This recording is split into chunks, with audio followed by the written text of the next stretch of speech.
Great week for the University of Massachusetts athletics. I want to go over the format real quickly with you here. Ryan Bamford will come up to the podium. He'll give his statement, introduce Coach Carvel. Coach Carvel will come up as well, give his statement, and then both will return to the table for question and answer. Please make sure your cell phones are on silent. Also, if you've got a question, please note Jillian from our communication staff is passing the microphone. Please wait for that microphone so we can get your question on our live stream, and we'll make sure to get all your questions. Everyone's good? Thank you again, and Director of Athletics, Ryan Bamford.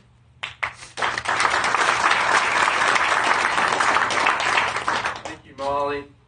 Good morning. Thank you for being here this morning. This is a great day for our university, certainly for our department, and a real look forward for our hockey program. And we're excited about this day for them especially.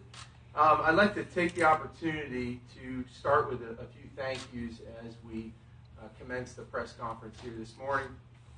First and foremost, I'd like to thank my staff. The last 22 days as we've done this search, I've been taken away from the day-to-day operations of the department for the most part. And I've had a great staff who's really picked up the pieces. In particular, Jerice Griffin, Tom McElroy, Rocco DeLuca, from our communications and PR team, Molly O'Mara and Jillian Jakuba.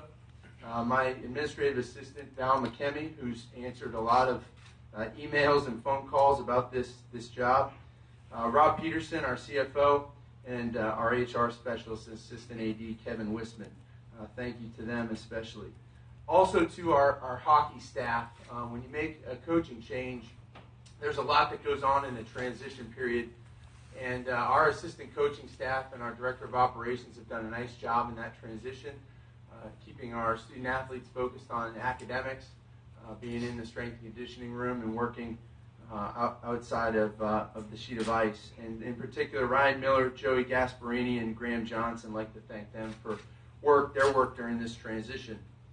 A special thanks to a gentleman who's here today, our Chancellor Subaswamy, for his support of our athletics program, in particular our hockey program. And I will tell you, it's a special thing and Greg got the opportunity to meet with the Chancellor, and Greg and his wife Diana also had breakfast with the Chancellor on Monday. And it's a special thing when you have your Chancellor, your leadership engaged in a coaching process, because it shows commitment that the university has made specifically to our department and the hockey program. So, Swami, thank you very much for your support. And he acted as a recruiter, like most of our coaches, in recruiting Greg and his wife back to Amherst.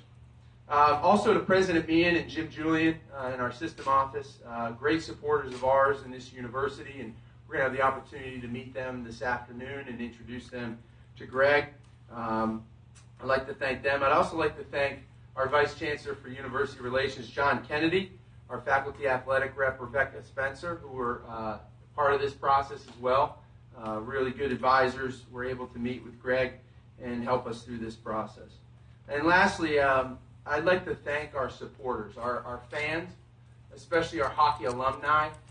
This process has really galvanized that group, and we look forward to working together to push the momentum that we have for hockey right now in this hire to great heights in our program. And really excited by this process and engaging with those people that are close to us and care about this program. And so I'd like to thank them for their support. I'd also like to just thank a few people that I spoke to during this process, and their names will stay in my files, but there's a lot of people in hockey. When you're a basketball guy and you're trying to do a hockey search and understand the intricacies of college hockey and what might be the best fit for us, there's a lot of folks that I've talked to that were very helpful, and I've thanked a lot of them individually, but I just publicly like to thank them for their connection to us and keeping things confidential and making sure that we're looking in the right direction for our next hockey coach.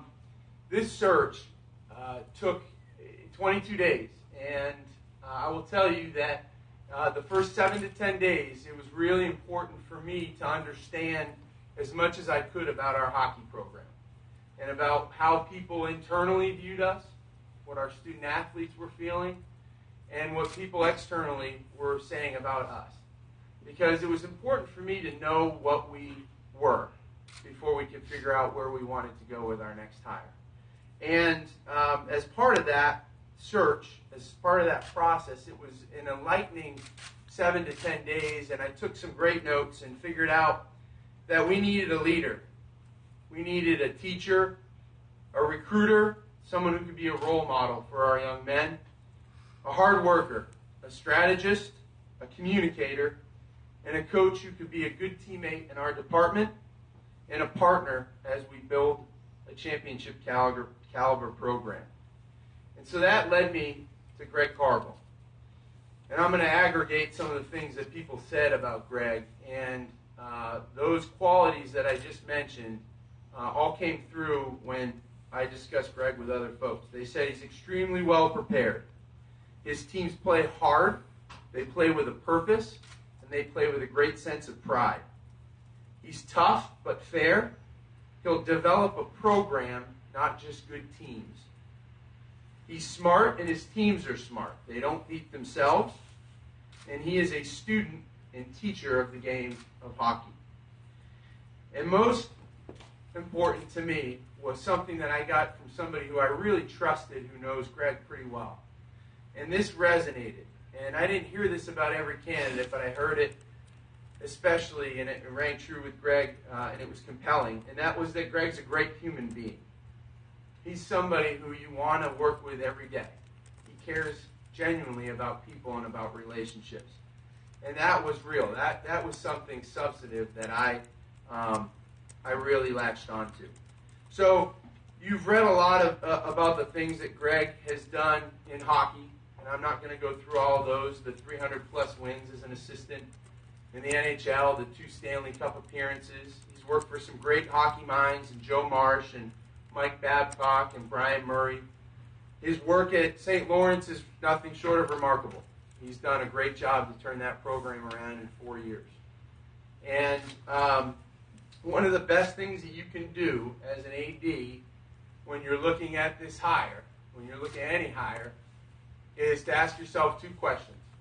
The program that your head coach just left, did he leave it in better shape than he found it?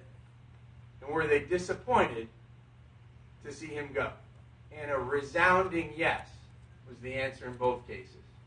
And that's how I know we've got a really good head coach at the University of Massachusetts. Lastly, the cherry on top for me, and it was just added a little bit of flavor to the hire, was the connection that Greg and his wife have to this area and to the university. Greg is a 1998 graduate, master's degree from Eisenberg in sport management. He worked for Jack Arena, legendary Amherst College coach, in 1996, and has a personal connection to Jack to this day.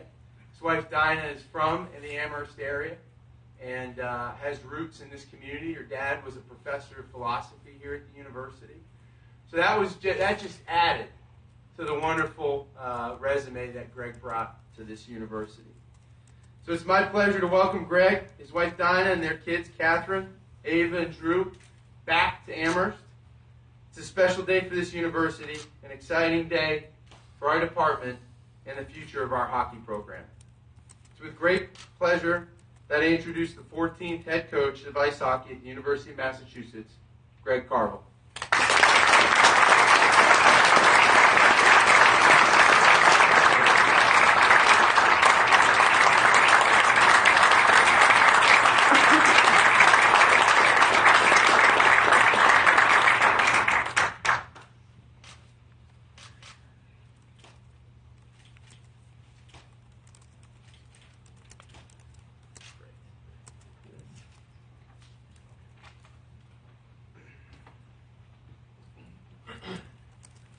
I'm not 6'4", a long way from it. Ryan, thank you very much for those kind words. I got to tell you, I'm extremely excited to be here. It's a wonderful day for me and my family. The connection that I do have with UMass and my wife in the area, like Ryan said, it just all added up, and it's a wonderful opportunity for me, and I'm very excited. I want to start with some thank yous first. Chancellor you've been outstanding. You know, when they were basically recruited me to come here to have the chancellor and Ryan and their persistence and how they were able to sell this place, it became an easy decision. So thank you very much. The leadership here is impressive and outstanding, and that's a big factor in my decision. So thank you. As Ryan mentioned, Jack Arena is a very good friend and a great hockey person, and he was very influential. He was the first person who came to me and said, Carver, this is a home run, and you're the guy. They just need the guy. And so that was a big part of it. Toot Cahoon was outstanding. I spoke with Toot a couple times, and Toot's good friends with Joe Marsh, who was my greatest mentor. And between the two of those guys, very influential. Toot's a tremendous man, and I hope to be able to imprint on this program like Toot did, and I'm going to do everything I can to pull him back in and utilize him. He's a tremendous person. Great respect for him. I need to thank people at St. Lawrence for many reasons. President Fox, the athletic director, Bob DeRocher. I mentioned Joe Marsh, who simply my greatest mentor. He took me under his wing as a 14-year-old. I also grew up in Canton, and he, the stories I have with him and what he's done for me, I cannot thank him enough. And finally, my family, my parents, my wife, for her unselfish support in every decision I've ever made in hockey. But we've made the right ones, and it's led us here today. So those are my thank yous. I got a call from Ryan about 10 days ago, and I wasn't expecting it. I wasn't unhappy where I was. As I said, I grew up in Canton. I played at St. Lawrence. I captained the team. I went away. I came back, and I took over for Joe Marsh. And in 4 years, we took a team that was in the bottom of the league, and in 3 years, we pushed it to the top of the league. And so I was fully invested and very proud of what we did and my staff and what the university did to support me. So when Ryan first offered me the job, it was a very difficult decision. But every decision I've made in hockey has been about challenging myself. And I first challenged myself by leaving the East Coast and going out to Anaheim and coaching, working in the NHL. And I had a great position there, worked with Mike Babcock and learned a tremendous amount. I then was offered the opportunity to move to Ottawa, and I wanted the challenge of coaching in a major Canadian city. And I helped take that team to the Stanley Cup Finals. I went back to St. Lawrence because I wanted the challenge of being a head coach and seeing what I could do to build not just a hockey program, but to build something special that included everybody, not just the players, but their parents, the fans, the community, the alumni. And so that was a great challenge for me, and I absolutely loved every minute of it. It was a lot of work, but I had a pleasure meeting with the players last night, and I told them, you're going to hear from me more than anything else. You get what you deserve. And I feel like at St. Lawrence we were getting what we deserved. So, but as time went on, and I didn't speak to a lot of people because, like Ryan, I didn't want this to be known that I was, investigating and very much interested in the position. Everybody who I spoke to just said the exact same thing. That everything is there at UMass to be successful. And as the emotion of moving away from St. Lawrence faded, my excitement grows and grows and grows. And from the second I told Ryan, yes, I want to come, I've been on cloud nine. I'm ecstatic about this. Ryan described me pretty well as a coach, and I think if you ask anybody, it's been pretty consistent. I consider myself a very passionate coach and ambitious at the same time. Very strong work ethic. My preparation is second to none. Attention to detail. My teams, like Ryan said, we play with a purpose. We play hard. We play right. And that, for me, at St. Lawrence was as important as wins and losses. I wanted to be respected. I told my players we need to command respect. You don't demand it, you command it. And I felt in the last 2 years we had teams that commanded respect. We were a small resource school, but we worked our way up to the top of the league. with teams with much bigger resources than we had, and very proud of what we did. The other thing I think, and Ryan touched on this too, the ability to build, and I take great pride in that. And I'm not just a hockey coach. I'm a guy who I feel I base everything on communication and connection. And some of these kids are going to go on and be very good NHL professional hockey players, but what we do here, there's a much bigger purpose. Like, this is the best 4 years of their life, and they need to have a coach who recognizes that, who wants to be an important part of that experience. And I worked in pro hockey for a long time, always knowing that I wanted to be here. I had to build a resume so someone would be like, oh, I'll talk to this guy who's worked in the NHL. But I always wanted to be right here, right now, and I wanted to do it at a place where I thought I could make a big, big splash. And this is obviously the right place at the right time for me. I will work very hard to build this hockey team, but I will work just as hard to connect the student body to the team, the town, the alumni, and anybody in the state of Massachusetts who's a hockey fan, make them realize what goes on here. And so one thing about me is I'm inclusive. I'm available. That's what I am, and I believe strongly that that's what made us a good hockey team at St. Lawrence. So, again, this is a tremendous opportunity. I know there's just about anybody else in college hockey would want this job, and I feel very, very honored. Very, very honored, and I'm very excited again with the leadership here. And this is my next challenge, and I can't wait to jump into it. So, thank you very much.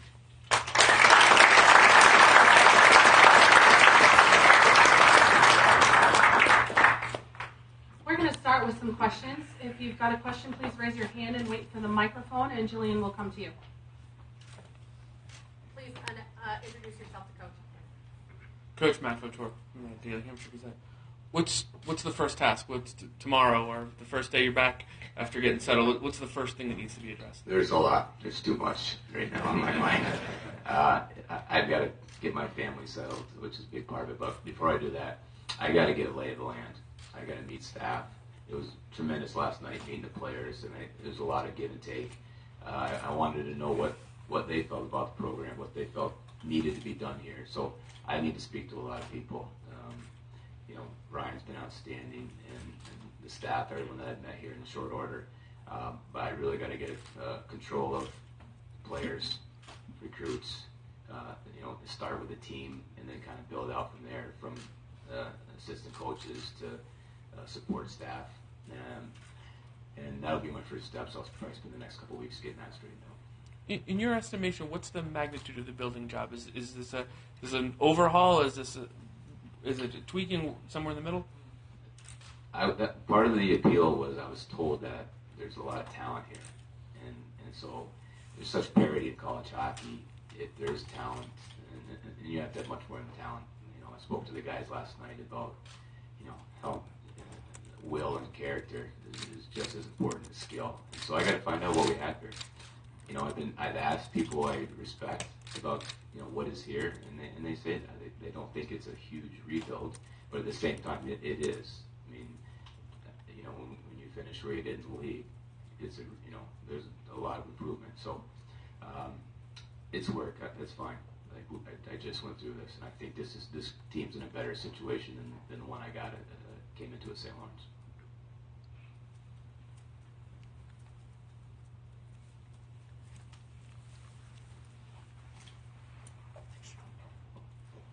Greg, George Miller from the Greenfield Recorder.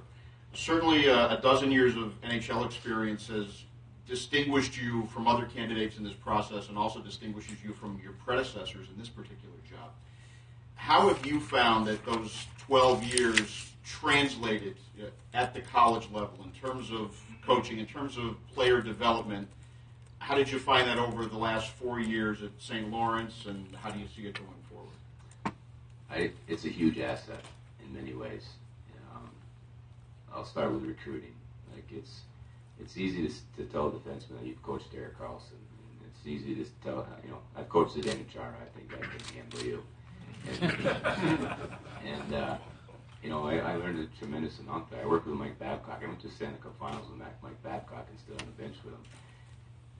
That's experiences that carry a lot, and the kind of person I am, I learned as much as I could. I learned different things from different people. Mike Babcock is an extremely intense, energetic, motivated, intense guy. But then I worked with Brian Murray, who taught me the importance of relationships. And you're at the highest level, working with the best people in the world, you can't help but get better. I feel like I have a PhD in hockey for working 12 years and the experiences that I had there. What I do now is I run my program like an NHL team. The way we practice, the way we train, the way we do video preparation. So my kids I've had at St. Lawrence, when they go pro, they say this is exactly the same thing, maybe even not as good. So that's how I run things, and I think kids these days, that's what they want, that's what they need. And then there's the development part. I have a very good feel and understanding of when a kid is ready to turn pro, and I'm just aware of what it takes at that level. And the whole, my time in the NHL was tremendous, and it served me very, very well. How excited was your wife when she found out that Amherst? Well, there's two sides of that. There's coming home, but there's also she's a mom. The nest is built, and whenever you try to take mom out of the nest with her kids, it's an emotional thing. So, but her parents both live here, and we come back here very often. So I'm real excited to raise my kids in this area. I think it's a tremendous area, and it's a great opportunity for my family. Questions? Any questions for Ryan or Coach? Ryan, Jason Cates from the Daily Collegian.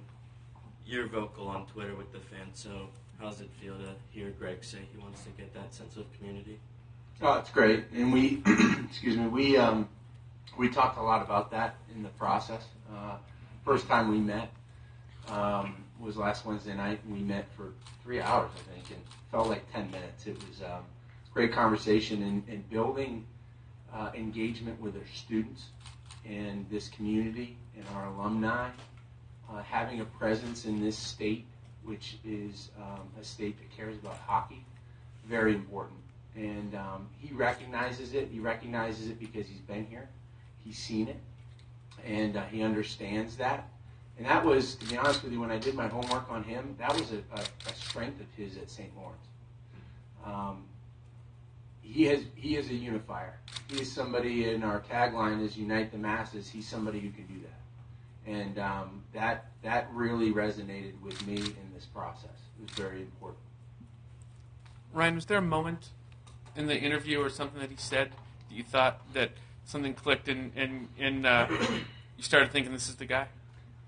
10 minutes in, I picked him up. We drove onto campus, and we're walking into the Mullen Center. And he hits me on the arm, and he says, 10 minutes, just met him. And he said, all right, am I selling you or are you selling me? And I kind of chuckled, and I stopped before we went into the building. I said, let's just sell each other. Let's just sell each other on this, and let's just have a conversation.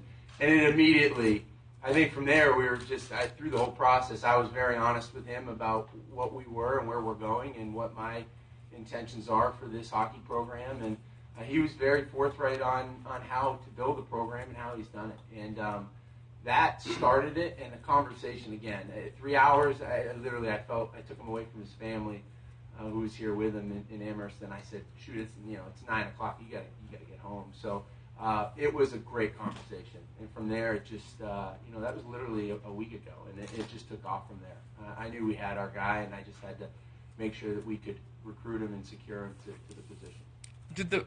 You obviously knew things about the program in general, but did the process and the interest in this job give you that much more of a feel of how the program was perceived and what the program was capable of? I will tell you, we had tremendous interest in this position, and it gave me, I knew that we would, but it validated everything I believe that this program can be. And I didn't have to sell the program to anybody. The program sells itself. The kids in the program, the bones, the structure, the infrastructure that we've got, the resources we're putting into hockey, my intention to be championship caliber hockey program, and the fact that we've got leadership that believes that we can do that. And when you have all those ingredients, that starts to pour out to people, and they understand in the hockey world. Hockey world is a small world. I learned that, certainly. And I think people knew that this was an opportunity to be highly successful for a long time. And so that was, I didn't have to sell it hard, and it was really nice to get that validated very early in the process with the candidates that we talked to, as well as others in the hockey community that said, I think you're sitting on an absolute gold mine there. Greg, Dan Malone from MassLive.com. You touched on in your opening remarks about how this is a home run and how all the pieces here. I wonder if you could specifically touch upon what you look when you see UMass hockey. What specifically you look at and see? These are the pieces that let you know that this is a place where it can be a home run if you do it right. Yeah, that was one of the first things I needed to figure out, because I knew how to sell St. Lawrence, which is a small school, and it's obviously a bigger situation. Again, Jack Green and Toot were tremendous. The quality of the education, the reputation of the school. It's a great college town. I always love coming back to Amherst. I love it here, and so it's an easy sell to get kids to come here, and then you bring them in here and you look at the arena. The facilities are great. Nothing you can complain about. And to combine that with what I think I can do as a coach, I just thought the whole combination was great. I think we're going to have a good time, an easy time recruiting here, and now it's up to us to hit the road and find the players. Hockey East is such that when you're competing at the top of that conference, you're competing at a national level, NCAAs and stuff like that. Is that what you have in mind for this program moving forward? We'll push as far as we can, as best as we can. I mean, I understand how difficult this league is. It's impressive, but again, I talked about challenge, and that's, if you're worth your salt, that's where you want to be, and you want to take your swing, try to hit a home run. I'll do everything I can, but I understand competition is stiff in this league. I don't come in here, and I don't think Ryan. That was a big part of it too. I wanted to make sure there was some realistic goals here, and it's. We're going to work our way up the ladder as best we can and just see how far we can push it. Any other questions for Ryan or Coach Carvel? Thank you all for being here. Please feel free to join us out in the lobby area for a welcome reception. For our media members, we'll have a couple of our student athletes up here at the front, in front of the backdrop, for some Q&A, and Coach Carvel and Ryan will also be making their rounds at our reception. Thank you again. Have a great day.